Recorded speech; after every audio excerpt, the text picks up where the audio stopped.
너 그 소식 들었어? 고발뉴스에서 마트를 한대. 어디로 가야 돼? 가긴 어딜까? 인터넷 쇼핑몰이라고. 포털에서 고발마트를 검색해봐. 어마어마하게 많은 제품들이 은하계 최저가로 공급되고 있어. 고발마트 함께 해주시면 정말 감사하겠습니다. 고발마트에서 만나요. 가짜뉴스 단속반! 우리는 가짜뉴스 단속반이다! 조중동! 야! 한경대! 야! 어디 도망가! 한국경제TV, 한국경제. 가짜뉴스와 타협은 없다. 네. 끝까지 추정한다. 오늘 SBS 박원순 가짜 미투 법적 책임이 시작됐습니다. 네. 요 얘기를 좀 중심으로 적발해볼까 합니다. 자, 2차 가해, 피해자 중심주의, 뭐 이런 이 신성 불가침의 도그마가 돼서는 안 되죠. 네. 둘 다 어려운 말 썼다 내가. 도그마. 도그마. 네. 도구. 뭘 이게 아니라 모든 비판이 허용이 돼야 된다는 얘기죠. 그죠? 바로 요런 사건이 있었어요. 최근에 박재동 화백 사건.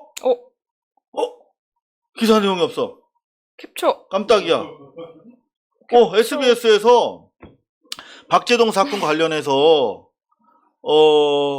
이거는 잘못됐다. 이 보도가. 이런 주장을 했던 분을 2차 가해했다. 네. 박재동 이른바 피해 호소인에 대해서 그런 기사가 있었는데 그 기사가 없어졌네요. 내렸나 봐요.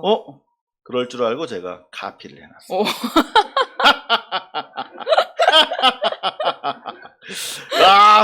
야 진짜 SBS 뭔가 이건 내릴 수도 있겠다라고 감이 오시나 봐요. 사실은 네.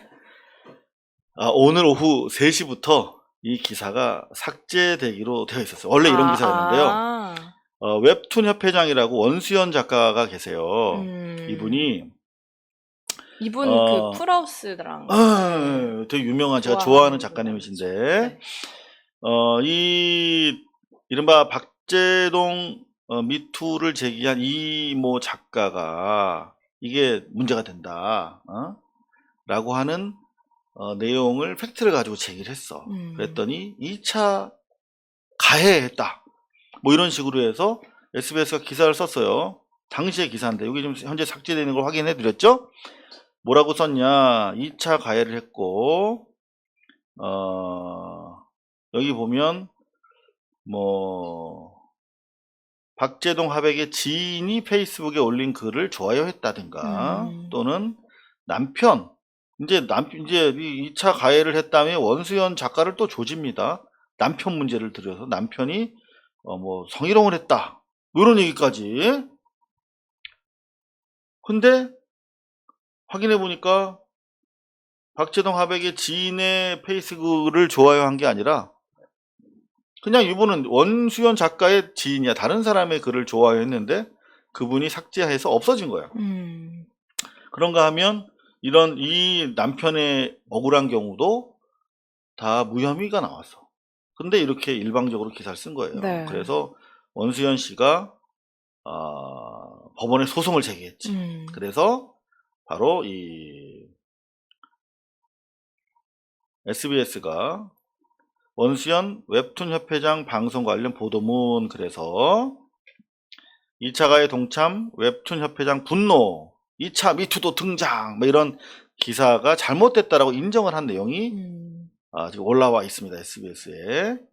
그래서 확인해 보니까 박재동 씨 지인의 글이 아닌 원 회장 지인의 게시물에 좋아요라는 걸 눌렀고 그 지인이 글을 삭제해서 원 회장의 좋아요도 함께 사라졌어. 근데 마치 박재동의 지인의 글에 좋아요를 누르고 문제가 되니까 좋아요를 취소한 것처럼 기사를 썼죠. 조금 전에.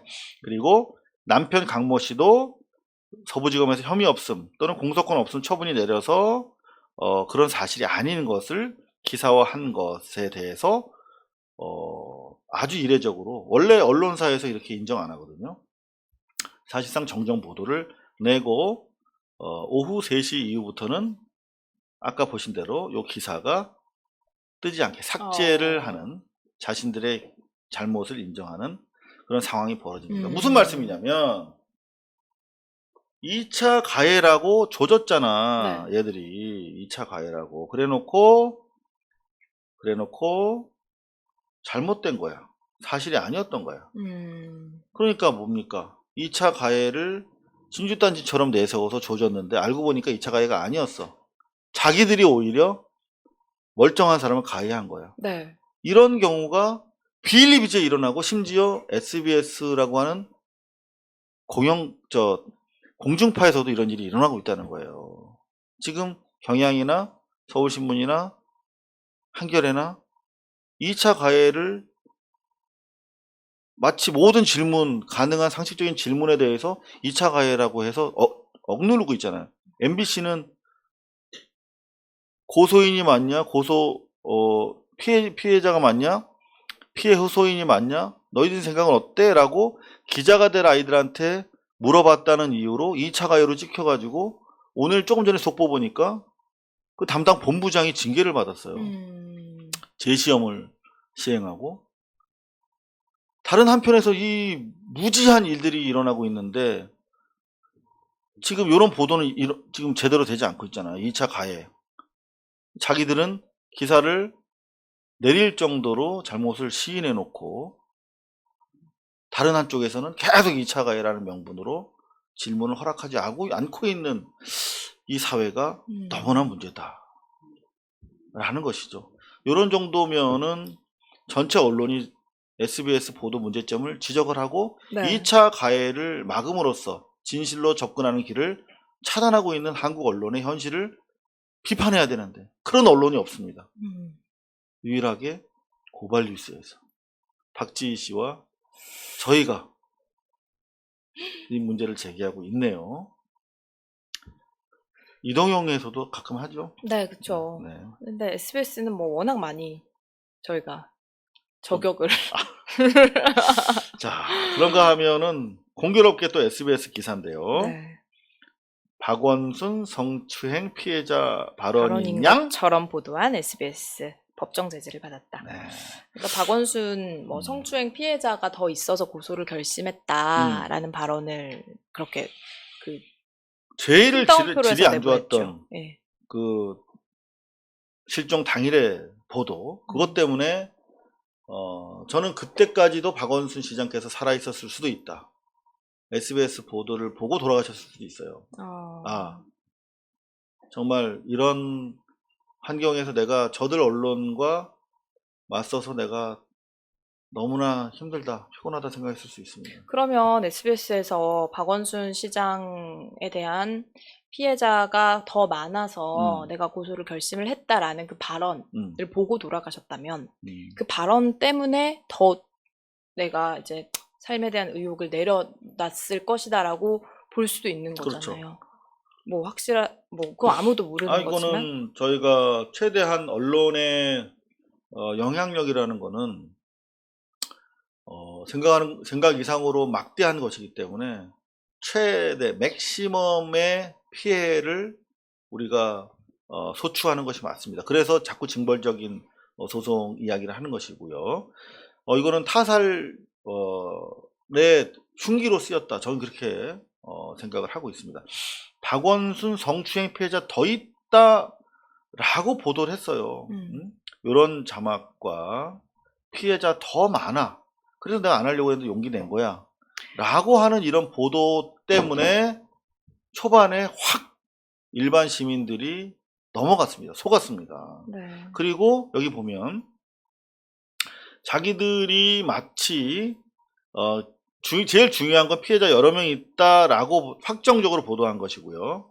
또 다른 하나는 마치 이 피해자를 직접 인터뷰한 것처럼 피해자를 직접 취재하지 않았으면서 직접 취재한 것처럼 보도했다는 게 문제인 것입니다. 네. 두 가지예요. 자, 그런데 방통심의위원회에서 너희들 죄질이 안 좋다 라고 결국은 이제 법정 제재, 법정 제재가 쌓이면 재허가가 탈락할 수도 있는 아주 큰 지적을 받은 것인데요. 죄질이 안 좋다라고 본 이유는 뭐냐면, 자, 너희들 봐봐. 기본적인 사실관계도 안 되고 복수의 취재원도 접촉하지 않고 한 사람한테만 흘려들은 걸로 기사를 썼는데, 이 중요한 기사를 말이야. 너희들은 그 이후에도 자 기자회견을 통해서 7월 기자회견을 통해서 김재련 변호사 그랬죠. 피해자가 더 많냐 그랬더니 아니라고 분명히 얘기했습니다. 해당 문장 피해자가 더 있다라고 하는 해당 문장이 사실이 아니라는 점이 명백해졌음에도 불구하고 기사를 수정하거나 조금 전에 보셨던 것처럼 꼬리 감추기 기사 삭제하지 않았다는 거죠. 그게 너희들 더 나쁜 행위다. 그것 때문에 악플러들이 계속 악플을 달고 가짜뉴스가 계속 양산될 수 있도록 하지 않았느냐. 김재련 음매 기사를 하도록 하지 않았느냐. 일베들이 계속 박 시장을 공격하도록 먹잇감을 주지 않았느냐라고 하는 것입니다. 네. 이게 정말 제일 나빠요. 근데 이분 말도 전 너무 화가 났던 게 네. 더 많은 피해자가 있는지 알 수 없다고 말했다고 피해자가 없다는 건 아니다라는 건데 똑같이 생각해보면 피해자가 있다는 것도 아니에요. 그러면 이상로 네. 요 사람 말은 그냥 신경 쓰지 마세요. 그래. MBC에서 이름이 비슷한 MBC에서 카메라 기자 했는데 자기가 네. 카메라 기자 했다고 절대 안 밝혀. 저는 카메라 기자가 진짜 저널리스트라고 생각하는 사람이거든요. 네. 근데 어디 가면 카메라 기자라고 얘기 안 해요. 그러니까 이게 카메라 기자인 게 걸 밝히고 싶지 않은 게 아니라 카메라 기자로서 카메라 기자로서든 기자로서든 떳떳한 일을 하지 못했기 때문에 내세울 만한 일이 없었기 때문이 아닐까요? 여하튼 간에 이 사람 말은 따로 분석을 안 합니다. 저는. 분석의 가치가 없어요. 짓는 거다. 네. 말을 하는 게 아니라. 그냥 반대로 그냥 반대로 하는 네. 사람.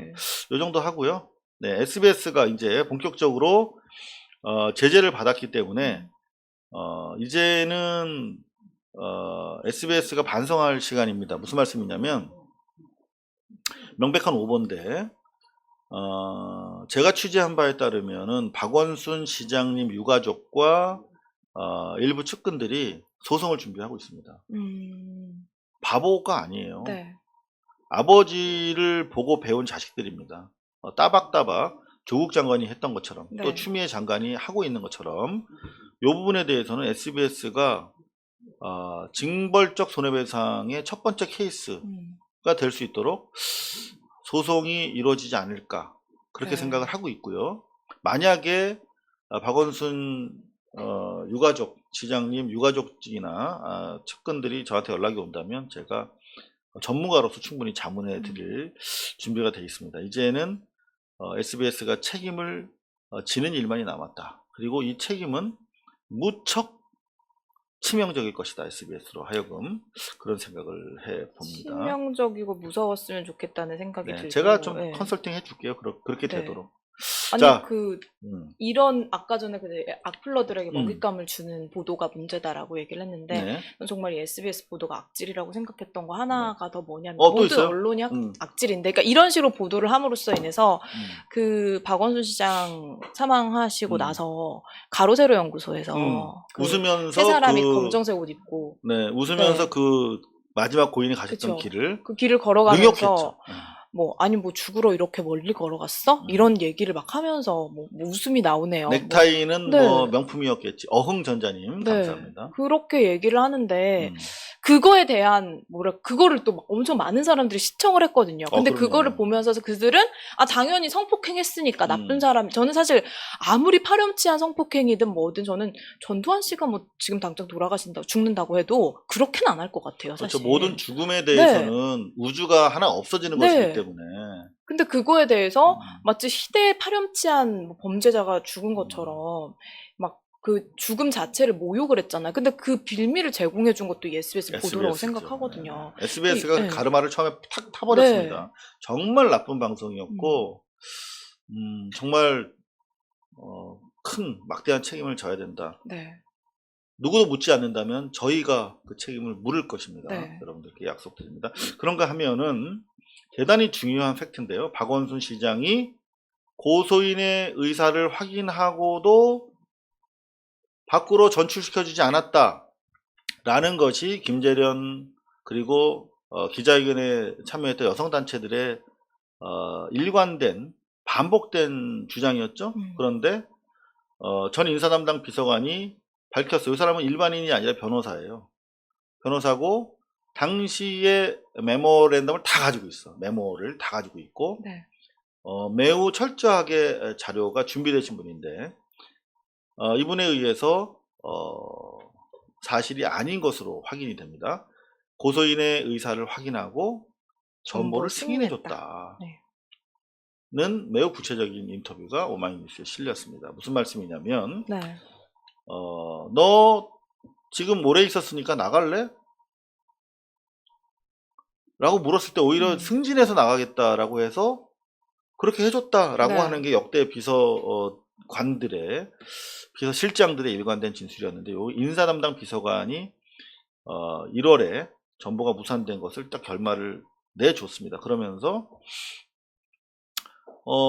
시장이 보내주라고 동의를 했다 라고 하는 차원의 매우 중요한 인터뷰를 했어요. 요거는 뭐 시간 되시면 보시고, 요거는 결국은 김재련 씨 측의 주장이 뒤집힐 가능성이 되게 많다. 고소인 그들은 측에서는 마치 네. 자기들이 확인된 팩트이기 때문에 이미 언론을 통해서 확정된 사안이기 때문에 반론할 의사도 없다라고 했어요. 이런 주장에 대해서. 근데 이제는 반론을 안 하셔도 좋은데 법정에서 뒤집힐 가능성이 매우 커졌다. 네. 그렇게 말씀드릴 수 있겠습니다. 피해 호소인 같은 경우에, 고소인 같은 경우에는 박원순 전 시장이 이제 내가 전보 요청했는데 승인을 안 해줘서 내가 어쩔 수 없이 계속 성추행 피해를 당하면서 성폭력이라고까지 했죠. 그 피해를 당하면서 내가 버틸 수밖에 없었다라고 얘기를 하고, 애매한 그 텔레그램 내용도 지금 증거라고 내놨는데 지금 이게 어떻게 될지 좀 지켜봐야겠네요. 네, 계속해서 여러분들 함께 해 나가도록 하겠습니다. 네. 나를 위하여 님도 방금 감사합니다. 자, 진중권 가급적이면 저희 얘기 안 하려고 그러잖아요. 네. 근데 오늘 진중권 관련된 뉴스가 너무 많아서 저희가 이걸 또 건너뛸 수는 없습니다. 왜냐하면 너무 재밌기 때문에. 자, 지금 뭐 일부 뉴스를 들으셨겠지만 TV조선이랑 채널A가 종편 재승인 조건을 위반한 위기다. 뭐 복잡합니다. 무슨 말이냐면 원래 그 법정 제재 5개 이상 넘으면 네. 재승인이 안 될 수도 있어요. 그죠?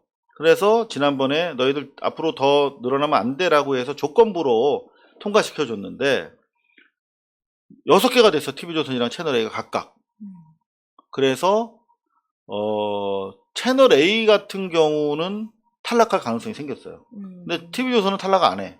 왜냐면 현재 지금 넘기지 않았나요? 네, 5개를 받았는데 법정 제재 주의를. 네. 그중에 3개를 부당하다라며 행정소송을 걸었어. 그러면 5개 넘으면은 재승인 탈락할 수 있는데 이제 법적 판단을 받을 때까지는 확정된 게 아니잖아요. 행정처분이. 그러니까 법원 판결이 확정이 돼야 누적 횟수에 포함이 된다. 그게 몇 년, 한 3년 걸려. 근데 재승인 허가는 3년마다 하잖아. 네. 그러니까 사실상 이 현행법을 형해화, 무력화시키는 편법을 쓰고 있는 거예요. TV조선은 결국은 아마 처벌받지 못할 겁니다. 와, 재승인. T조 변호사 돈 많이 받겠네요. 아, 그렇죠. 자, 그런데 채널A는 무슨 이유에서인지 5개를 그대로 유지하고 있어. 행정소송 안 걸었어. 근데 이번에 6개가 됐잖아. 네. 그래서 이달에 이제 전체를 통해서 확정이 되면 방통심의위원회에서 방통위로 갑니다. 그래서 방통위에서 허가를 취소시키면 좋겠는데 또 그게 아니야. 절차상 또 뭔가 조건부 뭐 이러면서 네. 또 막 해줄 것 같아요. 6개월을 또 줘요. 너희들 시행 조치를 할 수 있도록 6개월의 시한을 또 준다. 그럼 또 애들이 막 서류 만들어. 그렇게 하면 다시 6개월 뒤에 재심사를 하는 거예요. 재평가를. 다만 TV조선이나 채널A 입장에서는 상당히 씨앗씨는 먹겠지. 아유, 죄송합니다. 씨앗이요? 아, 죄송합니다. 실링 이펙트. 네. 겁은 먹겠지. 그래서 좀 신경 쓰겠지. 그것뿐이에요. 그러니까 요거 법을 바꿔야 됩니다. 그 얘기를 하느라고 좀 가지고 왔고요. 근데 왜 진중권이냐? 얘들이 진중권 기사를 받아 쓰다가 이렇게 걸린 거야. 진중권이 여기서는 엑스맨 역할을 한 겁니다. 그러니까 그 조국 재판 과정에서 진중권이 뭐 표창장 관련해서 세게 얘기했는데 그거를 진중권 얘기 가지고 잘못해서 한쪽 얘기를 너무 과도하게 했다라며 사실상 오보를 낸 거거든요. 결국 진중권이 좀 역할을 했다. 뭐 이런 얘기. 그런가 하면은 또 진중권 관련해서 진중권 일반인에게도 돌대가리라고 하는 돌대가리. 후원을 해서 100만 원 확정받았어요. 이 진중권이 거의 손흥민급입니다. 그러게요. 예? 그라운드를 되게 넓게 써요. 그래서 이 미디어 쪽에서도 봐야 되고, 지면, 사회면, 정치면, 문화면에 골고루 똥볼을 차고 있기 때문에 항상 가다 보면 또 진중권이 나옵니다. 100만 원 벌금 받았다는 소식, 웃기는 뉴스에서 전해드리려고 했는데 연결돼 있기 때문에 저 가져왔습니다. 아 근데 100만 원이면 너무 적다. 아, 그래도 다시는 하지 않게 하려면 좀 더 세게 해야 된다고 봅니다. 그래도 소송비가 좀 들기 때문에 실제로는 견적은 100만 원 이상 나옵니다. 일반인한테 돌대가리라고. 응? 일반인한테. 내가 돌대가리라고 안 부른다고 돌대가리가 안 돌대가리가 됩니까? 그러니까 이거 가중처벌을 받은 거거든요. 아 돌대가리는 표현 대체 몇 번 쓴 겁니까? 그러니까 요거를 돌대가리라고 해놓고 돌대가리 한 단어당 100만 원 아니에요? 그래야 될 것 같은데. 근데 이제 요분이 사과를 2번이나 요구했는데 사과해달라고 하니까 요렇게 또다시 모욕을 한 거예요. 그러니까. 요게 이제 악질적인 걸로 법원에서 판단이 됐죠. 반성을 해야 되는데 반성에 기미가 없다. 개전의 정이 없다. 이렇게 판단이 된 거죠. 계속 이렇게 해주시는 게 사실. 근데 또 있어요. 네.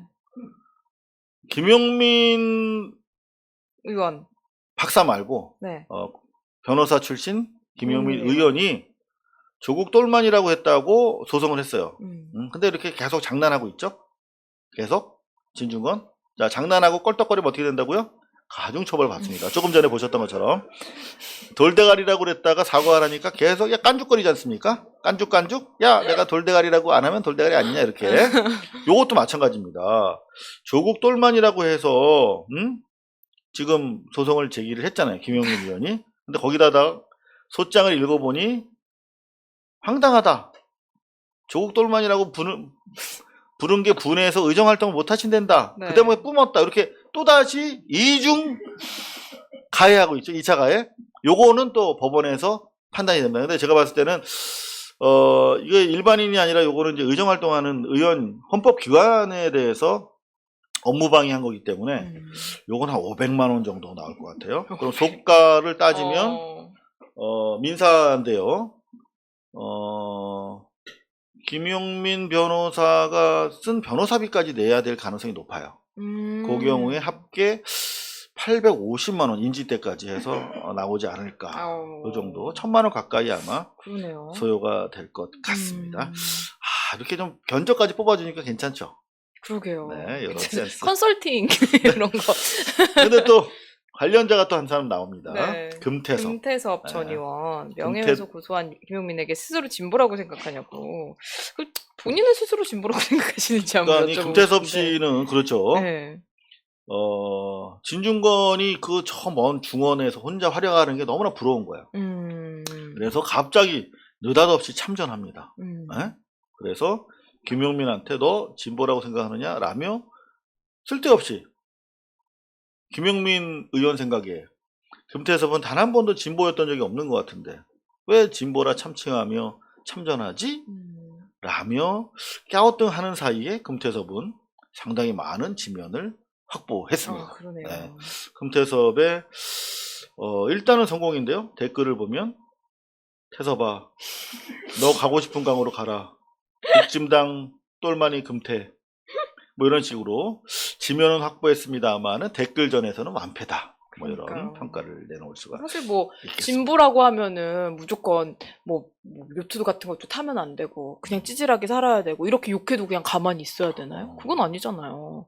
보수에서 오히려 그렇게 고소하고 별것도 아닌 걸로 다 너 고소 이러니까는 보수 인사들한테 무서워서 한마디도 못하고 문 정권에 대해서도 박근혜 정권 때는 뭐 정권을 상대로 저렇게 이야기나 했습니까? 다 고소하고 하니까 가만히 있다가 기자들도 문재인 정권이 진짜 만만한가? 질문하고 싶다니까요. 이래서 박지 하는구나. 저도 이거 털면서 살아온 인생인데 정말 감칠맛이 있네요. 네, 아니 문재인 정권이 만만하면 만만하다고 얘기해달라고. 맛깔지게 시원하게 터지네요. 좋습니다. 자, 그런가 하면은 지금 뭐 안타까워요. 국임당. 예?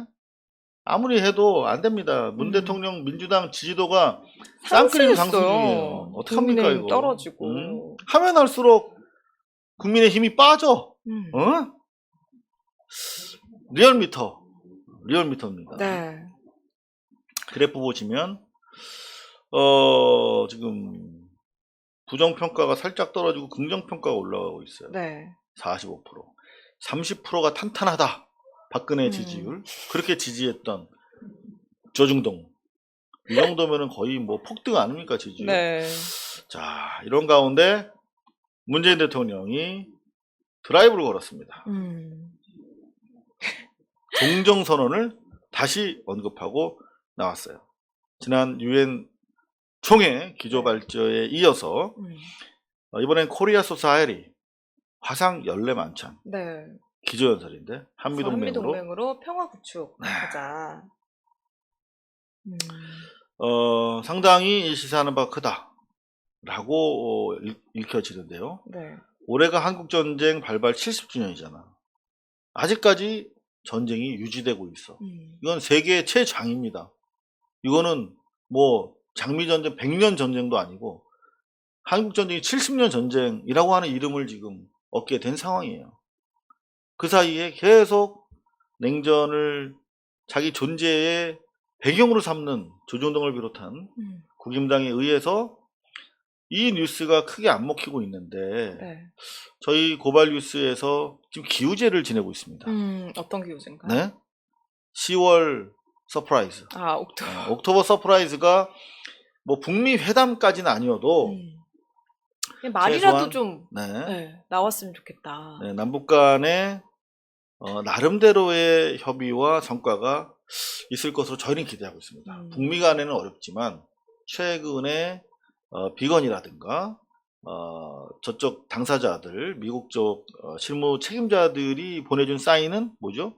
남북 간의 이 서해 충돌, 공무원 피격 관련해서 충분한 자율권을 지금 주고 있어요. 우리가 뭐 이러니까 식민지 같다 진짜.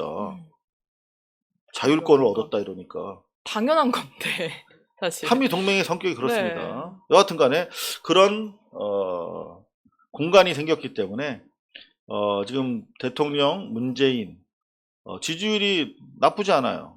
그래서 이니셔티브 계속 제안을 하고 있습니다. 그렇다면은 10월 중에 남북 간의 모종의 대화와 협상이 매우 우리가 받아보기에 충격적인 상당히 진전된 형태로 나타날 수 있다. 저는 그렇게 생각합니다. 왜냐하면 이인영 장관 실무 책임자로 영향력 있는 중진 의원을 보냈잖아요. 네. 근데 가만히 있겠습니까? 더구나 좋은 당장 풀 수 있는 풀어야 하는 사건이 생겼고 이걸 그냥 보낼 분들이 아니세요. 지난 2차례 북미 회담을 이끌어낸 대한민국의 문재인 대통령 반드시 할 겁니다. 10월 중에 매우 전향적인 남북 협의가 시작될 것이고 그 성과는 대단히 충격적으로 그렇지 않고서는 정치 공학적으로도 내년 서울시 뭐 부산시장 선거를 할 수 없습니다. 뭔가의 어떤 동력이 필요합니다. 자, 알아서 잘 해주시고 계시다고 생각을 하고요. 네. 자, 기사 하나만 더 보고 가짜뉴스 단속 마치도록 하겠습니다. 자, 어제 저희가 아주 선제적으로 전해드렸던 뉴스인데요. 기자가 좌표 찍으니 좌표 감수하라? 무슨 말이냐면 기자협회에서 정치인들에 의해서 기자들이 좌표 찍히고 있다라며 탄식하는 글을 썼어요. 그거를 저희 고발뉴스 같은 경우에 제가 상황극까지 했죠. MBC 뉴스 이상호입니다. 라고 크레딧을 밝히는 게 좌표를 찍는 행위잖아요. 네. 그죠? 자기들은 기본적으로 좌표를 찍히는 일을 하고 있으면서 남을 좌표 찍을 때는 괜찮고 자기가 찍히는 것은 언론 탄압이다. 이렇게 주장하는 것은 이율배반이다 라고 말씀을 드렸는데 오늘 아침에 김어준 씨가 방송에서 이 멘트를 했어. 아무래도 김어준 씨 힘든 거 알아요, 제가. 그래서 저희 고발뉴스 뉴스 비평을 참조하시는 것 같은데 아침에 그 멘트를 했어. 좌표 찍기는 기본적으로 언론의 기본 활동이 좌표 찍기다. 근데 옛날에는 기자만 좌표 찍었는데 요즘에는 정치인이나 일반 시민도 좌표 찍을 수 있는 툴이 생겼다. SNS. 과거에 자기들 좌표 찍기를 독점하려고 하는 잘못된 생각에서 드러난 피해의식이다. 라는 식으로 논평을 했어요. 김어준의 생각이라고 하는 프로에서. 김어준의 생각을 전 되게 좋아해요. 되게 잘 듣는데 그걸 가지고 김어준의 인식이 위험하다 라며 미디어 오늘이라고 하는 언론 전문지, 이건 언론 노조에서 만든 거거든요. 네. 이렇게 김어준을 계속 흔들고 있습니다. 그러니까 조중동이 흔들고, 그리고 이른바 언론 운동의 중심이라고 하는 미디어 오늘에서 흔들면 김어준 씨가 아무리 고기를 먹고 건강을 다져도 힘듭니다. 김어준을 우리는 지켜내야 됩니다. 여러분들 함께 해시태그 김어준을 지키자 한번 올려주시면 감사하겠습니다. 여기까지가 가짜뉴스였고요. 네. 네. 아니 제가 지금 기사 웃긴 거 하나를 봤는데 웃긴 거? 이데일리에서 이데일리 박태진 기자가 네. 10월 민심 싸늘, 저희가 조금 전 본 리얼미터 기사 똑같은 걸 두고 10월 민심 싸늘. 이데일리 누구? 박태진 기자. 네, 문 대통령 국정수행 부정평가 5주 연속 50%대. 네. 요 기사인가 보죠? 10월, 예, 맞아요. 10월 민심 싸늘. 이렇게도 보는구나. 싸늘하네요, 정말. 긍정평가 올라갔는데도? 네. 옛날 30% 가지고 부정 내려가고 긍정 올라갔는데도. 박태진? 네. 박태진 씨 이렇게 생겼네요. 또 이렇게 하면 또 우리가 또 좌표 찍었다고 그럴 거잖아. 그러면 여기다가 박태진 사진도 걸고 이름도 적지 말아야지. 네. 너는 박태진 씨는 완전히 이렇게 대서특필하면서 좌표 찍고 우리가 박태진이 이렇게 기사 썼네요 라고 얘기하면 또 너한테 당신한테 저 욕하는 찍었다고. 게 아니라 그냥 소개해드리는 거. 그러니까 이런 기사도 있다. 박태진 기사 이렇게 썼네요. 부정평가 5주 연속 50대. 거의 한 80% 나와야 그나마 국민들이 좀 이제 등을 옛날에 70% 나왔을 때 턱걸이 했다고 그랬잖아. 저희 다 기억하고 있거든요. 자, 지금까지 가짜뉴스 단속반이었습니다. 네. 고발뉴스는 여러분의 자발적 후원에 힘입어 운영되는 대한매체입니다. 자본과 외압에 흔들리지 않는 언론으로 키워주십시오. 후원 신청은 지금 고발뉴스닷컴에서 접수 중입니다. 여러분의 많은 참여를 부탁드립니다. 감사합니다.